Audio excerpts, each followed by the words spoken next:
Hey Virgo, welcome to Wild Pearl Tarot. Today we're going to be doing a timeless tarot and oracle reading for you, asking what's coming towards you at the time of seeing this. I am wearing sunglasses. I apologize that you can't see my eyes. I'm going through some kind of allergic reaction, getting into a doctor this afternoon, but it's very light sensitive. So sorry that you can't see my eyes. Sorry that I look a little too cool for school today. We're going to start with the Mudra deck.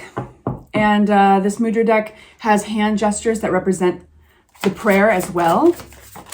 We're going to get right into it. With this message for Virgo, we have decision. I choose well. And this is how you make the hand gesture. You simply put one hand over the next and then close your thumb over the other thumb, right?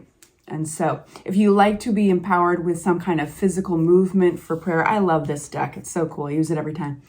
I decide with a clear head and a benevolent heart.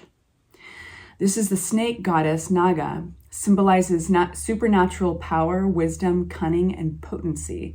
The mudra resolves emotional and mental tension. That's awesome. So if you've been going through a Nine of Swords situation where you're maybe ruminating or humming and hawing, maybe overthinking anything, this is a really great card to have. And perhaps you're just coming up against a decision that you're like, okay, slow down. I need to take my time with this. This is a great energy to start your reading off with. All right, you guys, we're only going to take the cards that fly out for you. If you'd like for me to pray for you and other people to pray for you as well on this channel, simply say hi in the comments section or leave an emoji. It's just something that represents your energy that we can focus on.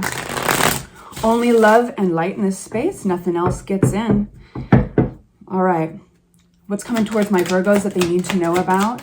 This will be an extended reading, you guys. So if you like to go deeper into the meanings, you'd like to get more advice specifically, then that link will be in the description box below, okay?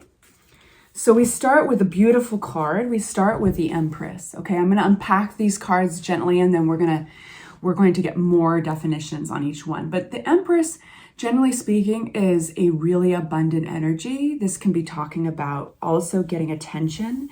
And it's also, she's the only pregnant card in the deck. And that's to symbolize that what could be underestimated, something so small, could grow so expansively. Now we have the Seven of Cups. This talks about decisions, options, and sometimes the element of illusion. So it's important to be discerning, to get up close to all of these options. So if you're researching anything, or if you have a decision and you have to kind of, and you might be overwhelmed, it could even be a good feeling, but you want to get up close to those options and you want to get into the nitty gritty to decide, well, all that glitters is not gold. So see which ones hold actual value and see which ones hold maybe serpents in them. We do have the Page of Pentacles, and this is a learning energy. This is an energy that could represent a young person because the pages always can, but it can also represent the growth mindset. So maybe learning a new skill or research. So far, we've got a lot of kind of a research type of vibe. Making new plans, expanding, possibly travel for some of you guys. What is this? This is abundant energy. I love the Empress. The Empress is an awesome energy. This is a really positive vibe so far. We've got definitely, there's an element of taking control and making a decision that's going to make you very, very happy. And specifically making a decision to leave something that at one point you really cared about, Virgo. So, and I say that because these cups, they represent the things that we get attached to emotionally. A sense of purpose or love, relationships, all of that the cups represent. So this is turning around and facing the unknown, facing the sun and the moon, which is your happiness, encompassed by the moon, which is intuition, and the unknown, the mystery. But you'd rather take it on faith that what lies in those hills beyond is better than what has already been cultivated. So there's a leap of faith here to leave something, make new plans. And I feel that this is just around the corner. So if literally you are traveling, it's not happening right now. It's something that you're planning for. At least you're being told to consider that. It's going to make you very happy, and specifically in a way where you're kind of proud of yourself. You know, you can give yourself a pat on the back. You'll look back over the decisions you made and be like, I'm really glad I did that. Now for all these options. Okay, we're getting cups. All these options. Boom, boom, boom.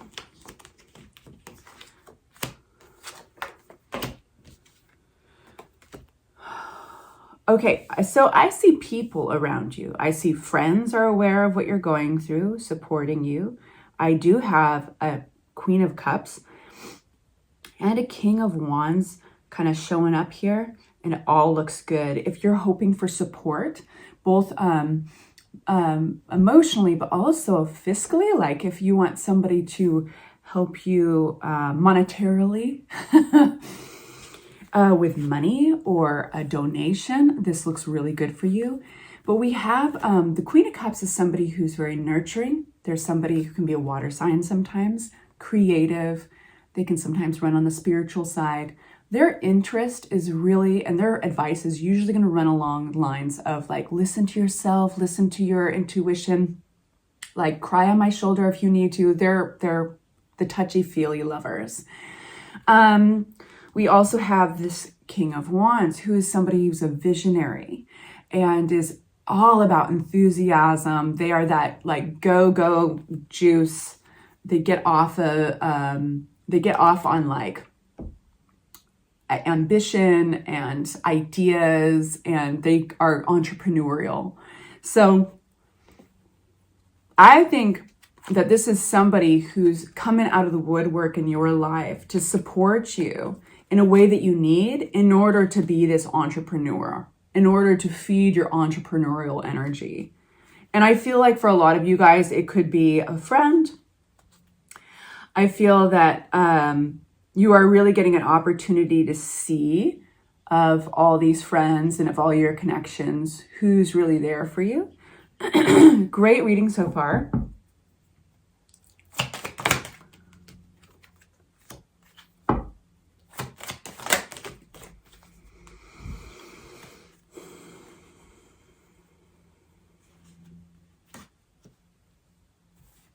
Bear with me.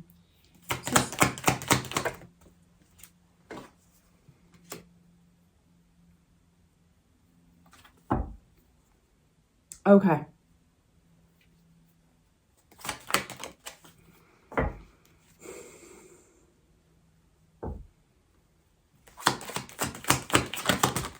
What an interesting thing. They're coming out in bunches.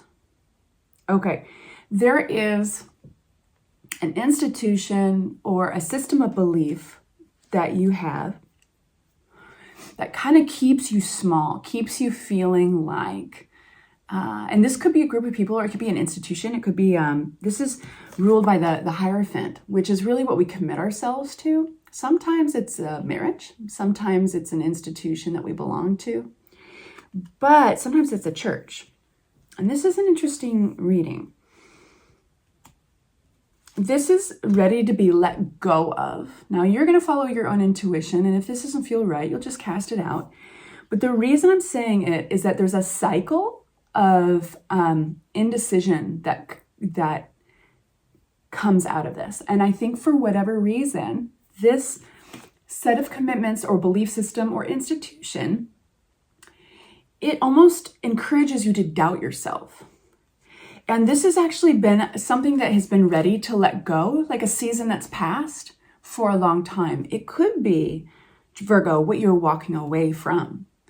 And maybe it worked really great for a while, but it's time to let this go. And when we get the Death card upside down, it means that you're holding on to something that's dead. And so what happens when we hold on to something dead? Stuff gets stinky, you know? This is connected to the Devil card. This talks about a pattern of behavior that doesn't serve you any longer. So we ask, what's that pattern of behavior? Well, it's around indecision. It's around fighting off doubt.